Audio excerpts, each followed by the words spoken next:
Hey, good morning. It's Craig. Where's Craig today? He's coming to you from Aliquippa at our main facility here in North America. We are today have the opportunity to talk with one of our favorite contractors out here in the far west. He's basically out of Portland. Chris Nath. He's the owner of Concord Restoration Technologies. Been a loyal Ardex installer for decades, quite frankly. Chris, let me ask you. I believe you're second generation, correct? Yes, yeah, I am. So your dad, I think Spencer started the company, and you were basically raised on substrate prep and the underlayment in the underlayment world. So tell me a little bit about Concord Restoration Technologies and what you guys do. Yeah, sure. So what we started out in flooring. My dad did a long time ago, and we saw the need for, prep and moisture and, leveling really of concrete. So we migrated to that, and a lot of what we do now is fixing concrete problems and polishing decorative stuff now. A lot more into that. A lot of coatings and basically just doing things and doing jobs that other contractors really can't. Well, that's true. I'm glad you mentioned that because the self-leveling that you guys came up in, you recognized early on that there was going to be a need for it. Again, you've been doing this for over 20 years. You recognized the need for it, jumped in with both feet. But more importantly than that, you had the professionalism and you made the dedication to providing the level of service and the quality installations that have made you one of the big hitters, particularly up there in the Northwest. So what's your relationship with Ardex? I know we go back a long time. Our relationship predates my time here, and that goes back 10 years. Yeah, I we started out, I think, basically fresh out of high school. Even before that, I think started with Ardex, and my dad taught me a lot of things going through with Ardex, and we took me to all the classes that he went to back there in Aliquippa and here in Northwest, and yeah, I just grew up learning and watching a lot. We didn't have phones back then, so I was stuck just watching. So I eventually just took the smoother and rake out of my dad's hand and started going, and And just Ardex, continued going to more classes and learning more stuff. that's it. And Ardex and concrete restoration, they've really grown together over the Yeah, last couple decades, and it's been a really have. It's relationship. yeah, you guys have made a lot of awesome products available to keep branching out and doing new things. So it's great. We always add a new tool to the toolbox. Excellent. Excellent. Speaking of new tools, so the Arctic Surfaces Initiative, which we introduced about 18 months, 2 years ago, involves the Ardex toppings products, the polishable overlays. The PCD product has been out there for over 10 years, but in the last 2 years, we introduced the Ardex K series products, the 520, 21, and 23. What do you think about those, and how are you incorporating those into your business? They're awesome. They're I like we like the different options we can do now that have, instead of just having a slate gray look or a steel gray look, we have, the white aggregate that we can add if they like that little bit of color, or we have the more terrazzo looking stuff with the black and white, which looks awesome. And it's just it's given us a lot more options to be able to, match existing or give them that look that they want, more like regular concrete. And instead of having to try to broadcast and everything else and add aggregates, it's nice just to be able to add some water, mix it up, and go. I'm glad you brought that up because the terrazzo looking product that you mentioned is our 523 product, and that's right out of the bag. The aggregates in there. But you mentioned that you can add additional aggregates and also additional colors. And I know you experiment a lot with that.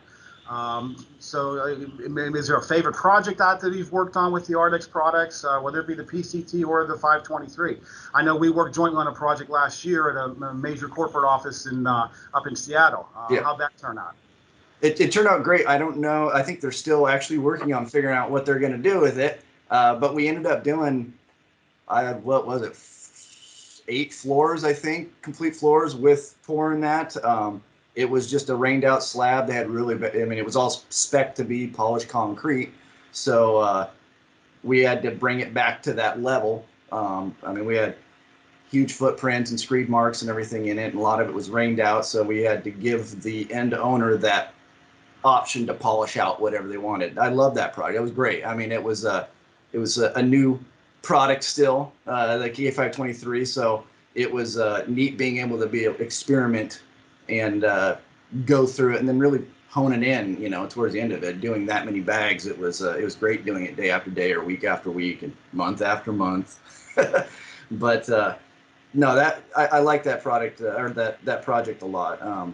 My favorite one was probably just a little bit ago. Probably people have seen the pictures of the 523 when we got to actually polish it. So it was nice being able to expose it finally and see it. And no, I love that project a lot. I've driven by it a couple times and looked into it and seen it. It holds up well, and they love it. So it's one of my favorite products. Yeah, so that 523, and that's the one we're referencing here, that's part of the 520 line, the 520, 21, and 23. Of those products, I think you lean, like I do, towards the 523, but what makes them so unique in terms of their ability to process, how they lay down? What do you like about them? You know, they're easy. You know, it's just measure the water, put in the bucket. You know, laying them out's easy. Using that lower water ratio that you guys have worked out was just awesome, because you know the rock is sitting right on top. There's barely any work to get to it. So that's what I love most about it. It's easy cut. You know, it's sitting right there. It's easy to expose. You can see what you're doing. When you're laying it down, it's not hard to break through. Just following the steps. It made it easy.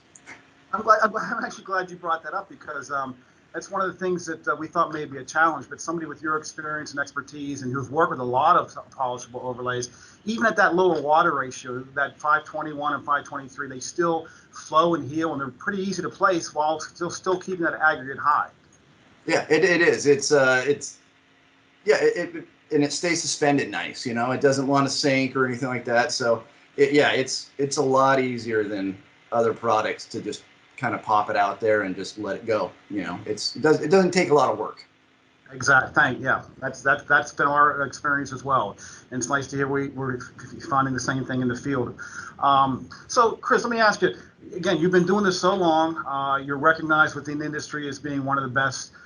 You have a big social media presence out there, and I encourage people to follow Chris on Facebook, on LinkedIn, because he has some really great projects. Not only that, but also really good tips and tricks that make these installations go much smoother. To that point, there's a lot of guys now who are in the flooring industry, like your family started out doing your installers. Now they see the opportunity with polishable overlays and polished concrete. They want to jump into it. It's not for everybody. You have to make the commitment in terms of time, the equipment, and tooling. What would you recommend to those installers that want to get into this, based on your experience? And what are some of the pitfalls that they may be able to avoid, taking advantage of your experience? You know, it's you know, I encourage everybody to go to the trainings. First off, because you get a really good introduction to the products, and you get to see, you know, even though it's a controlled environment, Ardex goes a lot through the prep and moisture and a lot of things that might get breezed over in other kind of trainings and stuff like that. And you know, instead of spending an hour on it, they'll spend a whole day or a whole morning on it. So it's nice. The prep is a big one, and you know, playing with the product on your own time too. You know, getting some bags and putting it down, and just being able to play with it before you're actually out there on the job. You know, it sucks going into something unprepared, and having some sense in your head. And you know, again, those trainings help out a lot. But playing with it and getting, you know, when you get there, it's nice not to be taken off guard. You know, feeling comfortable and at ease is the big one. Having enough people. That's another one. Having enough people for the job. We learned that really quick when we were first starting out. Is bodies on the job matter. Yes, a lot of time. And the biggest one is having a job for each one of those bodies to do. I mean, it's a ballet. You got to work it out ahead of time and have each person know what exactly they're doing, so that you don't come to screw ups at the end or in the middle, and then everybody's rushing to get back on point and get back into that. So that's a great analogy. It is like a ballet. It's a very choreographed installation. unlike underlayments, you only get one shot with a polishable overlay. If you mess up part up, you're in trouble. So Yeah. So where's concrete restoration technologies looking to the future? 2021. How's that shaping up for you guys? You know, anything's better in 2020. So, no, we're excited to see. I know I've heard there's some good products coming down the line too from Ardex again. We always like every year coming around. There's always something new.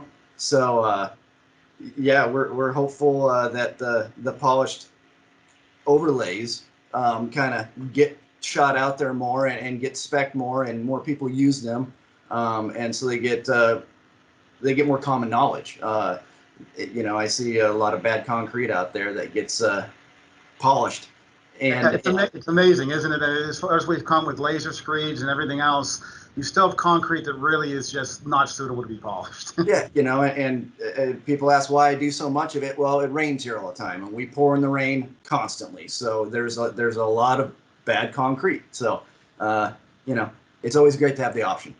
Well, we're looking forward to 2021 with you guys, as we have for the past, like I said, 24 years now working with concrete restoration. Tell Spencer I said hello, by the way. I will. Also, I want to remind folks out there about Chris's presence on social media, LinkedIn, Chris Nath, Concrete Restoration Technologies, CRT, and Facebook. Again, a lot of good information Chris provides and a lot of cool projects. So, Chris, I want to thank you for taking the time to help talk to us today. Put your industry knowledge out there. There's some younger installers out there who want to take advantage of your experience. So, thank you. And thank you guys. Craig, you're always awesome to be able to call up when I have a question, and it's always great to keep working with Ardex. Please keep doing what you're doing. Keep doing it. Thanks, Chris. Yep, thank you. Take care.